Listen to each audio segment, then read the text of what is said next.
بسم اللہ الرحمن الرحیم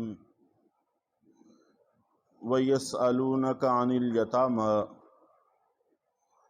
اور لوگ آپ سے یتیموں کے بارے میں پوچھتے ہیں۔ قُلْ إِصْلَاحٌ لَهُمْ خَيْرٌ، آپ فرما دیجئے کہ ان کی بھلائی سوچنا نیکی ہے۔ یتیموں کے حوالے سے قرآن پاک میں بھی بڑی تفصیل سے احکامات موجود ہیں، اور احادیث کے اندر بھی بڑی تفصیل سے احکامات موجود ہیں۔ اللہ کے نبی صلی اللہ علیہ وسلم کا فرمان ہے کہ بہترین گھر وہ ہے جس گھر میں کسی یتیم کے ساتھ حسن سلوک برتا جاتا ہو، اچھا برتاؤ کیا جاتا ہو، اور بدترین گھر وہ ہے جس گھر میں کسی یتیم کے ساتھ بد سلوکی برتی جاتی ہو۔ اگر اللہ نہ کرے، خدا نہ خواستہ، کوئی بھائی وفات پا جائے، اس کے بچے یتیم ہوں، اور اللہ تعالی ہماری پرورش میں ان کو بھیج دے، تو بڑی احتیاط کے ساتھ ان کی پرورش کرنی چاہیے، ان کے مال کی، ان کی جان کی، ان کی عزت کی، ان کے آبرو کی، ان کی کردار کی، ان کی صلاحیتوں کی حفاظت کرنی چاہیے، جیسے انسان اپنی اولاد کے حوالے سے کرتا ہے۔ اور بلکہ قرآن پاک میں یہ بھی کہا گیا ہے کہ بھائی کا کسی کا انتقال ہو جانا ظاہر ہے کہ یہ اس کے بس کی بات تو نہیں تھی۔ جو مالک تمہارے بھائی کو موت دے سکتا ہے، تو ایسا بھی ممکن ہے کہ تمہیں موت واقع ہو جائے، اور جو کیفیت تمہارے بھتیجوں کو درپیش ہے وہ تمہارے بچوں کو درپیش ہو، اور پھر تم اپنے بچوں کے حوالہ سے کیا توقعات رکھو گے؟ ظاہر ہے کہ آدمی یہی چاہے گا کہ میرے بچوں کے ساتھ اچھا برتاؤ کیا جائے، تو پھر تمہیں بھی چاہیے کہ تم دوسروں کے بچوں کے ساتھ حسن سلوک سے پیش آؤ، اچھا برتاؤ کرو۔ تو بہرحال یہ انتہائی اہم معاملہ ہے، اور قرآن پاک میں ہمارے سامنے یہ موضوع اس وقت اختصار کے ساتھ موجود ہے کہ یہ لوگ یتیموں کے بارے میں آپ سے پوچھتے ہیں۔ کل جیسا کہ میں نے عرض کیا تھا کہ جب یتیموں کے احکام نازل ہوئے تو مسلمان پریشان ہو گئے کہ ہم تو ان کو اپنے ساتھ ہی چلاتے رہتے تھے،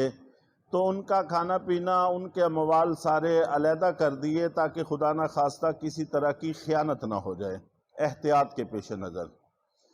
اس میں پھر خواتین کے لیے چند مسائل تھے، چند الجھنیں تھیں جن کا تذکرہ نبی پاک صلی اللہ علیہ وسلم کے سامنے کیا گیا۔ ان میں سے ایک بڑی الجھن یہ تھی کہ ایسا تو ممکن ہے کہ گھر میں کسی ایک دن دو دن کھانا کسی کے لیے علیحدہ بنا لیا جائے،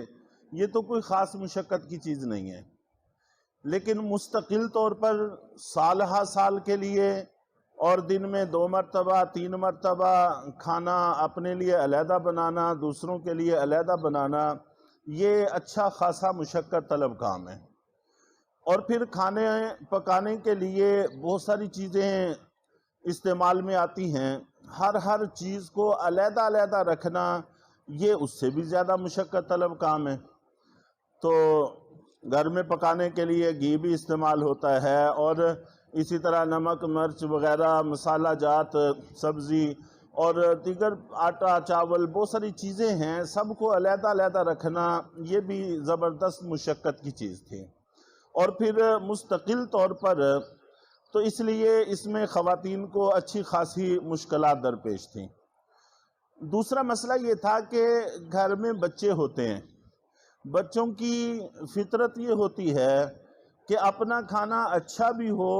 تو وہ دوسرے کھانے کی طرف زیادہ متوجہ ہوتے ہیں، تو اس لیے اپنی احتیاط تو انسان کر سکتا ہے، لیکن ان بچوں کا کیا کرے؟ اگر یہ اس میں سے کچھ کھا لیں اور ہمیں پتہ نہ چلنے دیں، ایسے وقت میں کھا لیں، یہ بھی ان کے لیے ایک بڑی اشکال کی چیز تھی، اور اس سے کیسے بچا جا سکے، اس سے بچنا ممکن نہیں تھا، تو یہ بھی پریشانی کی چیز تھی۔ اور تیسری پریشانی کی چیز تھی کہ بسا اوقات ایسے ہوتا ہے کہ انسان کو کھانے کی طلب ہوتی ہے، کبھی ایسا ہوتا ہے کہ کھانے کی طلب نہیں ہوتی۔ یتیم بچوں کا کھانا علیحدہ بنایا اور ان کو طلب نہیں تھی یا کم تھی، جو کھانا بچ گیا، تو اس طرح کے فریج وغیرہ اور یہ نظام تو موجود نہیں تھے اگلے وقت کے لیے، اور بسا اوقات ایسا ہو جاتا ہے کہ اگلے وقت بھی بندے کو طلب نہیں ہوتی، تو اگلے وقت بھی اگر وہ استعمال نہ ہو سکا تو اس کا خراب ہونا تو یقینی ہے۔ تو اس لیے اگر اس کھانے کو خود استعمال کریں، اس کی گنجائش نہیں ہے، اپنے پیٹ میں انگارے بھرنے کے مترادف ہے، اور اگر نہ استعمال کریں تو وہ کھانا ضائع چلا جاتا ہے۔ تو یوں اکثر و بیشتر کھانے کے ضائع ہوتے رہنا یہ بھی ایک دشواری کی چیز تھی۔ اس طرح کی کچھ مشکلات خاص طور پر خواتین کو درپیش تھیں، تو اللہ کے نبی صلی اللہ علیہ وسلم کے سامنے ذکر کیا گیا، تو اللہ رب العزت نے یہ احکام نازل فرمائے، قُلْ إِصْلَاحٌ لَهُمْ خَيْرٌ، آپ کہہ دیجئے کہ ان کی بھلائی سوچنا نیکی ہے، وَإِن تُخَالِطُوهُمْ فَإِخْوَانُكُمْ، اور اگر تم ان کے ساتھ مل جل کر رہو تو کوئی حرج کی بات نہیں ہے، یہ تمہارے بھائی ہیں، کھانا پینا اکٹھا ہو، مال سارے اکٹھے ہوں، اس میں کوئی حرج کی بات نہیں ہے۔ وَاللَّهُ يَعْلَمُ الْمُفْسِدَ مِنَ الْمُصْلِحِ، اور اللہ خوب جانتے ہیں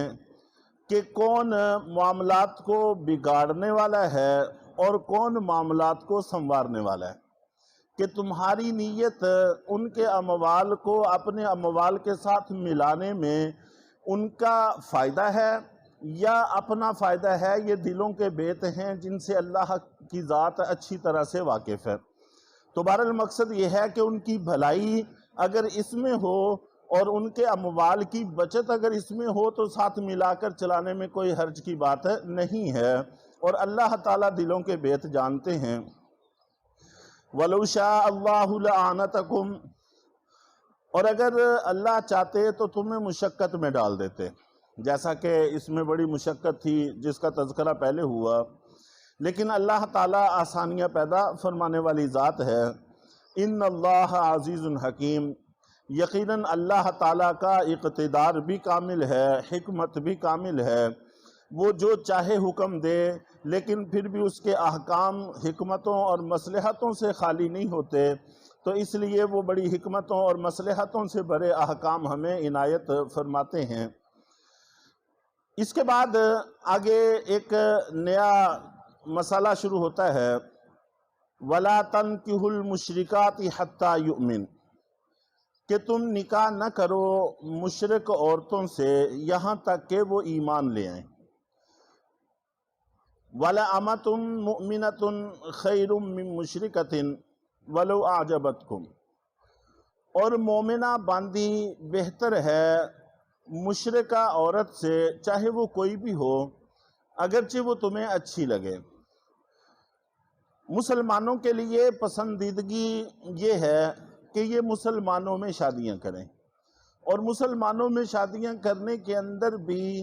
دینی وصف کو مقدم رکھیں، دینی وصف کو پیش نظر رکھیں۔ اور بھی صفات ہوتی ہیں، حسب نسب ہے، خاندان کا اچھا ہونا، اونچا ہونا، مالدار ہونا، اور اس کے ساتھ ساتھ شکل و شباہت، بہت ساری چیزیں دلچسپی کا باعث ہوتی ہیں، لیکن شریعت کا مزاج یہ ہے، تعلیم یہ ہے، شریعت ہم سے یہ چاہتی ہے کہ دین کے اعتبار سے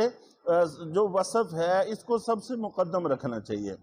اس لیے کہ اگر دیندار عورت ہوگی تو گھر میں دین آئے گا، تمہارے اندر بھی دین آئے گا، اولادوں کے اندر بھی دین آئے گا، آخرت سنورے گی۔ دنیا بہرحال ختم ہو جانے والی چیز ہے۔ ایک واقعہ بلکہ ذہن میں آ گیا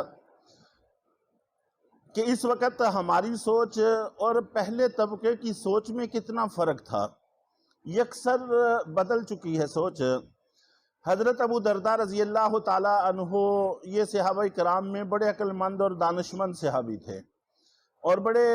دلچسپ حالات ہیں ان کے۔ ان کی ایک بیٹی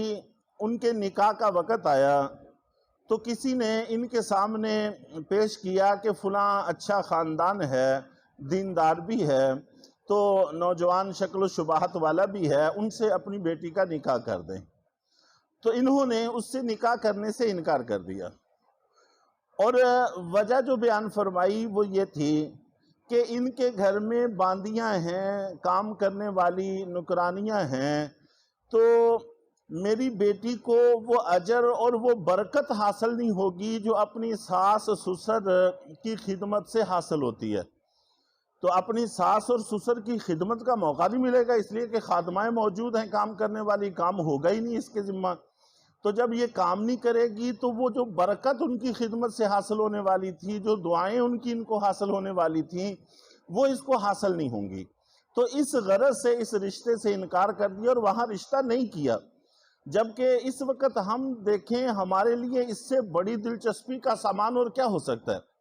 تو یکسر سوچ بدل گئی ہے، پہلے طبقے کی سوچ اس سے الگ تھی اور ہماری سوچ بالکل اس سے الگ ہے، اور ہم لوگ جن چیزوں میں بوجھ محسوس کرنے لگے ہیں وہ اس میں دلچسپی رکھتے تھے، اور جس میں وہ بوجھ محسوس کرتے تھے ہماری دلچسپیاں اس کے اندر بڑھ گئی ہیں۔ تو بہرحال یہ ایک اچھا خاصا مسئلہ ہے، انشاءاللہ العزیز اس موضوع پر کچھ بات عرض کریں گے۔ اللہ تعالی ہم سب کو صحیح راستے پر چلنے کی توفیق عطا فرمائے۔